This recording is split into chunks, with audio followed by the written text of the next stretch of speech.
нафароне ки дар Федератсияи Россия қарор доред ва ба шумо духтури дандон бо нархи арзон лозим аст, пас ба рақамҳои рӯи экран муроҷиат намоед. Сафед кардани дандонҳо, нест кардани чирки дандон ва инчунин кандани дандон бо нархи арзон. ҳатман аз номи юристиҷаи гап занен, скидка дорад. Та мард боши номерои имота бинавис дар экранат мон. имтиҳони чӣ меспорам пурра фаҳмон охи. Инстаграм ма ҳастам ҷада. Ма хадам трам ём.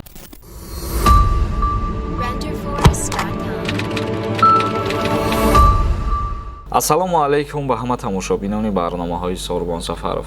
Тамошобинони азиз, якчанд ахборотҳои нав тайёр кардем баҳри шумо пешниҳод мекунем ва дар давоми видео саволое ки рӯй кардаген ҷавоб мегардонем, мехонем комментарияҳоро.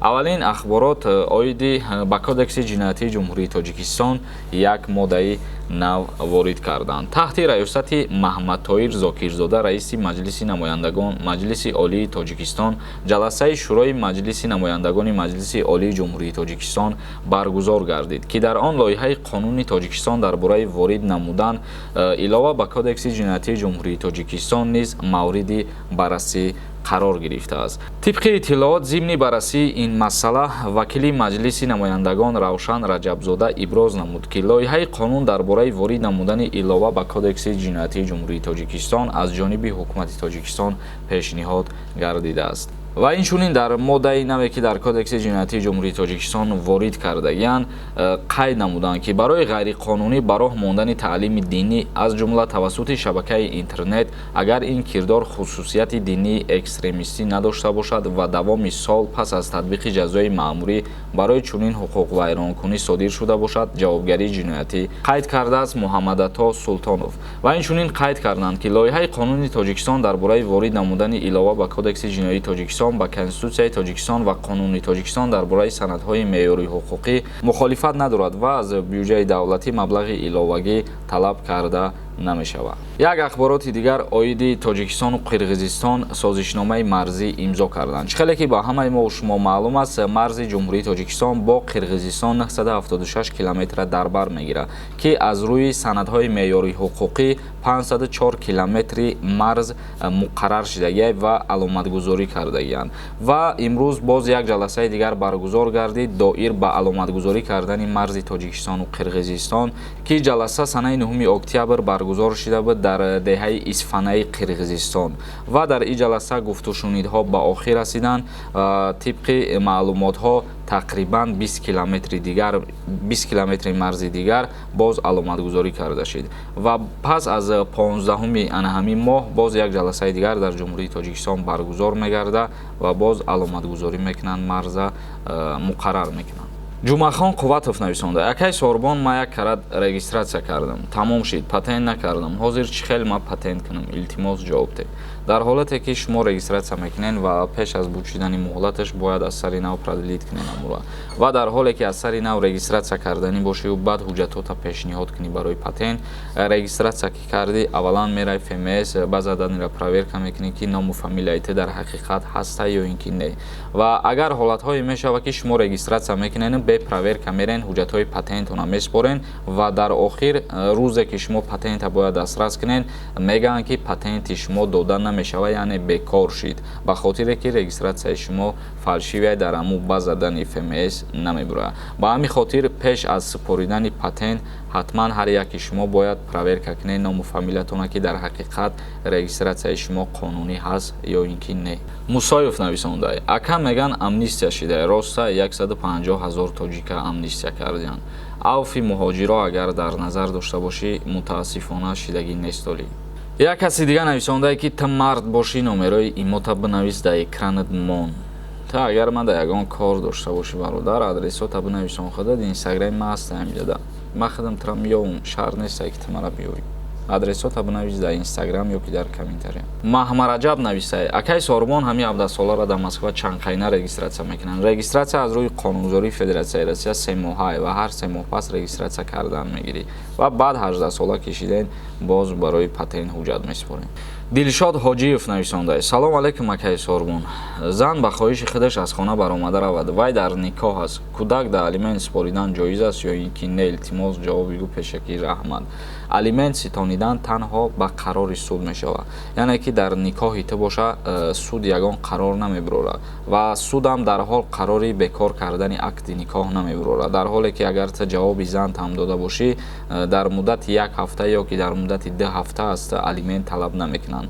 ҳамсар ки рафт ба суд муроҷиат кард, суд муҳлат метиҳад ба шумо. Муҳлати оштишавӣ меган, ё 3 моҳ муҳлат метиҳанд ё ки 6 моҳ. ҳамин муҳлати оштишавӣ аз 3 то 6 моҳа дар бар мегирад ва баъди муҳлат ба итмом расидан суд қарор ки бировард, алимент пардохт мекунӣ. Мирҷалол Очилдиев нависонда: чиба ака, ма узбек дар Тоҷикистон таваллуд шудагиам. Хеле гап наза ака. Сорбон дар Тоҷикистон немешаванд узбек забон. Ман аз шумо хафа шудам. ин гапа чӣ гапа дар назар дорем? Ма ба фикрам ки ягон миллатта дар ягон барнома на ҳақорат кардагим, на дашноб кардагим. дирӯз ба фикрам ки як кас нависонда буд барномаҳота ба дигар забонҳоро ҳам гап зад. Ма гуфтам ки аудиторияи ма ҳамаш тоҷиканд, дигар миллатҳо нестанд, мумкин амира дар назар дошта бошӣ. Ма ягон сухани бад нагуфтам ки туда сахт бирасад. но ба ҳар ҳол узр бародар. Юсуфҷон Сафаров нависонда: ака, шояд надида бошӣ, дар 3 видеороликат навиштам, ҷавоб надодӣ ака. Худоҷони меҳрубон нигаҳбонат бошад. Ма 6 сол шуда дар Россия ҳастам ака. Ма аз Тоҷикистон ба дигар паспорт омадам. Дар ФМС патент кардам. шукри Аллоҳи меҳрубон бе ягон мушкилӣ патента гирифтам. Дар байн чанд сол шуда патент надорам ака. Ма боз патент спорам брам, ягон мушкилӣ намеша. Дар як марди рӯз сум додам, санҷид, гуфт дани паспорту тозаҳай. Илтимос ҷавоб шате ака Пешакир Аҳмад. яъне ки ту ному фамилията алиш кардагӣ, Россия рафтагӣ ва патент гирифтагӣ.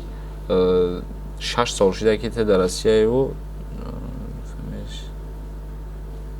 нависондае ки бе ягон мушкилӣ патент гирифтам, ному фамилията алиш карда ва баъди ба итмом расидани муҳлати патентат дигар документ накардаӣ. ҳамира дар назар дорӣ ки айни ҳол бирай, агар патент бигирӣ тра депорт мекунанд ё ки не. баъди қарори президент ба итмом расидан, яъне укази 364 президенти Россия барои продлит кардани анамун ҳуҷҷатҳои мигрантҳо буд ва баъди қарори ҳаму ба итмом расидан, оли дигар қарор биромадагӣ нестае ки мақсад продлит кунанд, ё боз қарорам биромадагӣ нестае ки рейдҳоро сар кунанд, депорт кунанд. вале фикр мекунам айни ҳол ту имкон дорӣ бирай аз сари нав ҳуҷҷатҳота пешниҳод кунӣ ва патенти худта дастрас кунӣ. ФМС мерай дар ҳамҷа, агар ки ягон ҳуқуқ вайронкунӣ дошта бошӣ ё ки бе документ чанд қай гаштагӣ бошӣ, тура метавонанд ки ҷаримат кунанд.